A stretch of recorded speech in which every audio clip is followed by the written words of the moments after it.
Alrighty, welcome back to the Sonic Adventure commentary with me, Skully the Metalhead. I am no longer sick, and okay. I hope to go, you're not picking up any audio bleeding from that. Yeah, welcome back to the Sonic Adventure commentary. I'm now completely restored. I am working on the Sonic Adventure review. Basically, just been recording commentaries the whole day. Not this, well, okay, recording the Sonic Adventure commentary, as in what you're watching now, today as well. But, you know, the actual commentary tracks, which I do for the audio parts of the reviews. Yeah, also been doing a lot of filming today. Actually, today is, well, been a very fucking eventful day. Not just in terms of reviews, but also for my personal life regarding family, which, yeah, it's been difficult, but again, that's not... Sonic Adventure commentary is not the place for that shit. We're here to talk about Tails and his journey from a young wee fox into a man!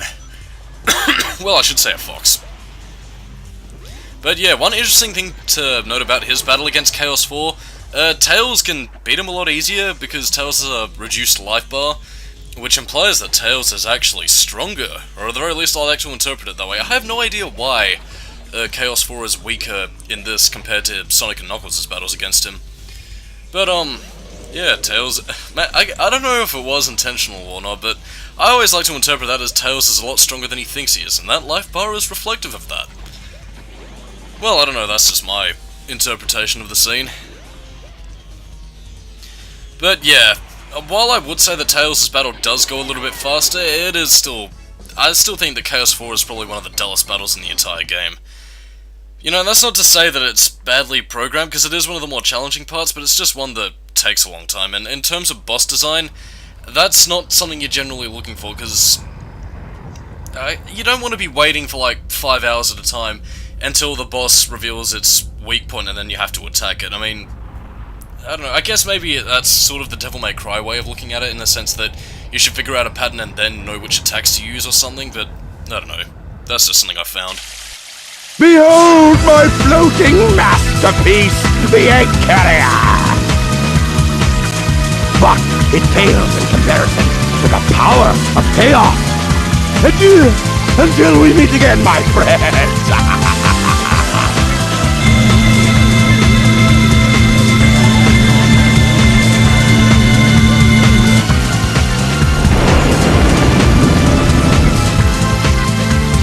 Hey, we can't let him get away! Let's get to my workshop and we'll take the tornado! Yeah! You guys go. I have some unfinished business to take care of. No problem, Knuckles. We'll take care of everything here. Come on! Let's get going! Sonic, wait here for a second.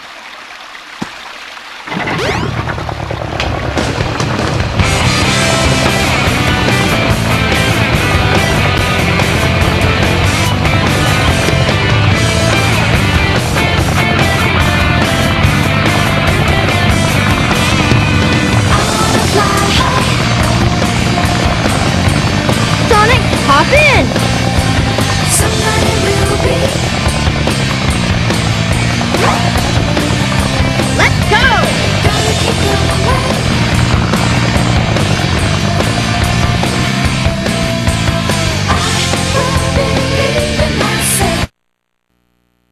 away. Okay, I know it might be lazy of me to do this, but you've pretty much all seen this before, and again, it's been a while since I've done this joke, so Chaos Control, activate.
Wow, that dream brought back memories. I owe so much to Sonic. Sonic!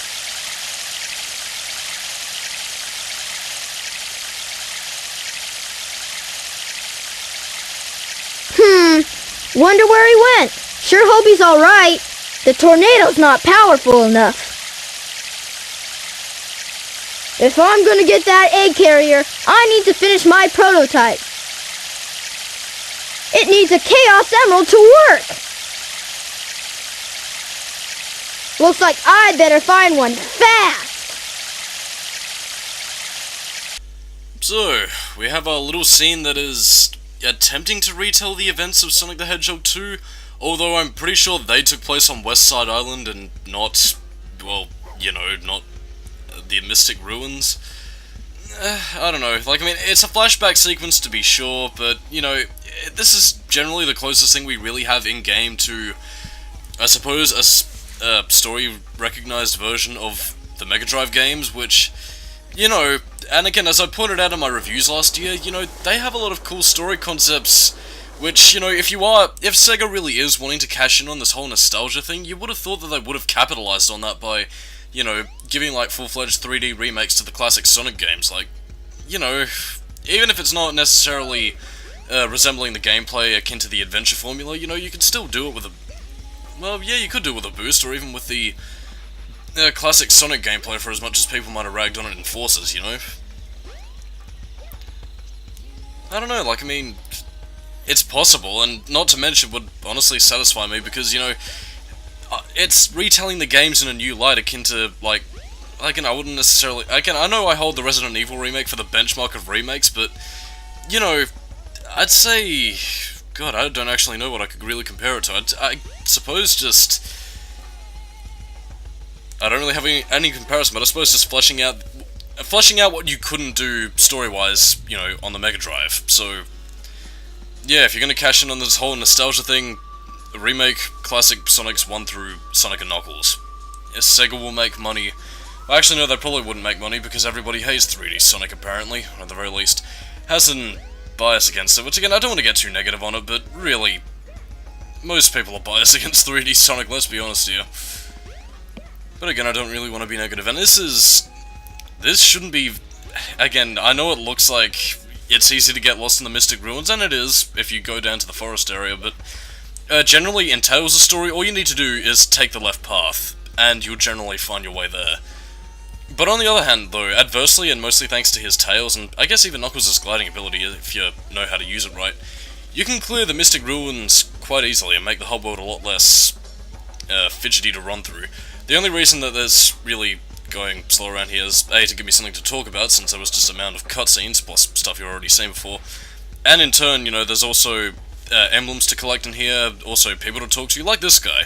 He's been in the jungle for months, and you can actually find his wife in Station Square, who misses him terribly, which is incredibly sweet, and that's another thing I want to cover as well. Sonic Adventure, again, a lot of people don't like the hub worlds, but at the same time, I find them incredibly endearing, if only because of the fact that whenever you talk to the people and citizens in Station Square, or the Mystic Ruins or whatever, they will react to things happening. Like, I mean, do it after an event where, you know, Dr. Eggman and Chaos show up, they'll usually say, "Oh my god, that was a monster, thank you, Sonic, thanks for saving us from Robotnik," or, you know, whatever's the case, and honestly, I love things like that.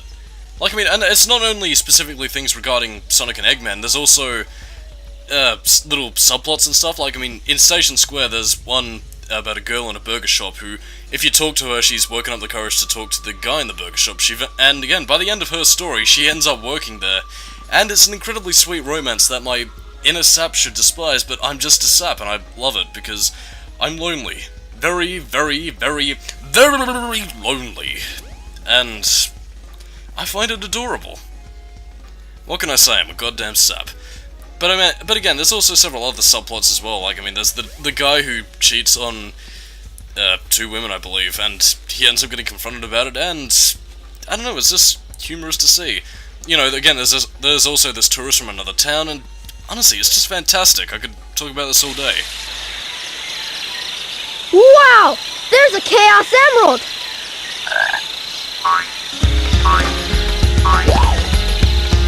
Hey! Wait up!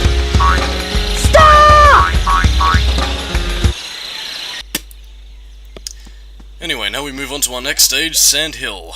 Although I do kind of want to go back to talking about the hub worlds, and again, a lot of people like to discredit hub worlds for being pointless in Sonic games, but, you know, you could... 06, I can understand, Unleashed to a smaller degree, but Sonic Adventure, no, again, it's very much a part of Yu Suzuki's living, breathing world philosophy, which, in Sonic Adventure especially, really does stand out, and even if they couldn't really set out to do all that they had achieved to do, or at the very least in terms of pushing the Dreamcast to its limits, I do very much appreciate the kind of effort that Sonic Team went to in this game.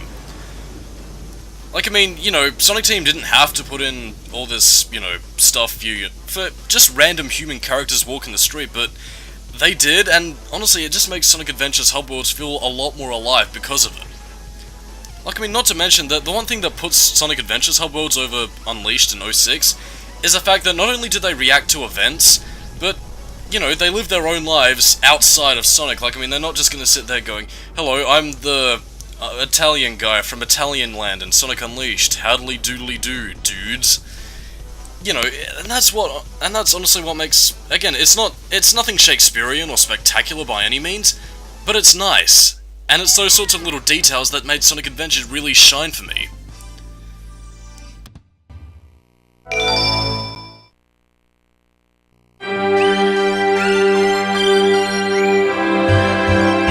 Oops!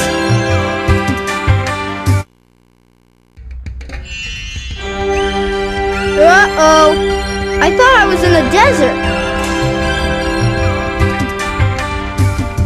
I wonder where I am. Well, that was mysterious. Anyway, now we get Tails' mandatory upgrade in this part, if we can get up there. Yes, Tails, inhale the fumes of the Echidna tribe. That shall make you become powerful, their mightiest warrior. Yeah, again, I'm gonna point this out in the review, but I really do wish we could have seen more of the Echidna civilization. Something I'll probably go more into detail on with Knuckles' story, but again, you just see their civilization there, and you get hints of it from Tikal and Chief... I can't pronounce the Chief's name, so I'm just gonna call him Chief Pac-Man for now, but... You get hints of a breathing civilization beyond it, but I really wish it was something that could have been expanded upon, you know? I don't think it's something I can really talk about until I get to Knuckles' story, because it's really focused on in great detail there. But again, with Tails we now get the first prize. What specifically? Probably the fact that he built a fucking plane, because I don't know many other 8-year-olds that built aeroplanes. I don't know, it's just weird, man. The servers are the 7 Chaos Emeralds.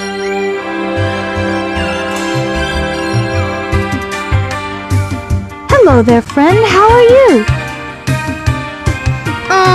What were you saying before? Huh. It's something my grandmother taught me. I'm never to forget it. It goes like this. The servers are the 7 Chaos. Chaos is power, power enriched by the heart. The controller is the one that unifies the chaos. But I'm still not sure what it all means. But the number 7 is the same as the number of emeralds there are. Emeralds? Forgive me, but I don't think we've ever met before. I'm Tikal, and you are?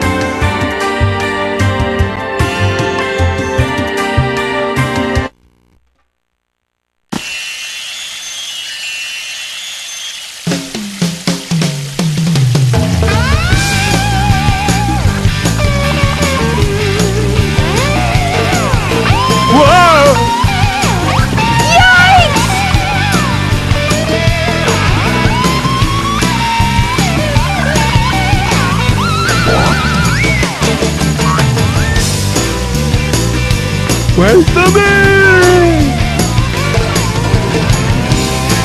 Weird. Now where was I? Oh yeah, the Chaos Emerald. Perfect!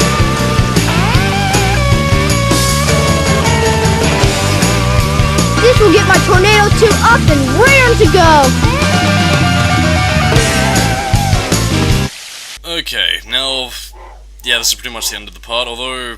Tikal, how was she talking to us? Whatever. I'm Skully, keep it new metal, see you next time for the Sonic Adventure commentary. Bye!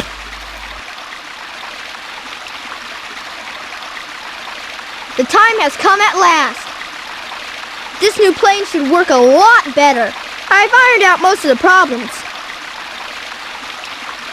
So, here it goes. Emerald, do your stuff. Ready, Sonic? Here I come.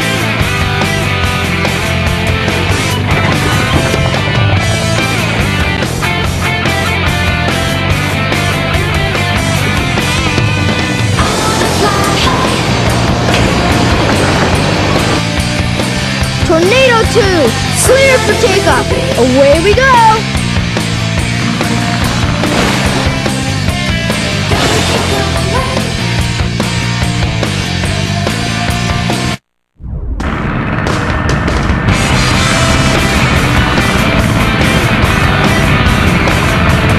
There you are, dead ahead, the egg carrier.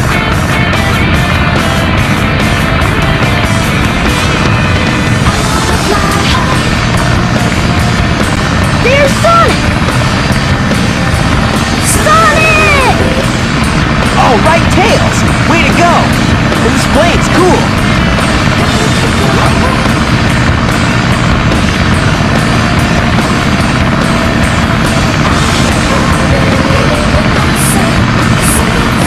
Now what do you say we nail those guys? You got it! Hang on!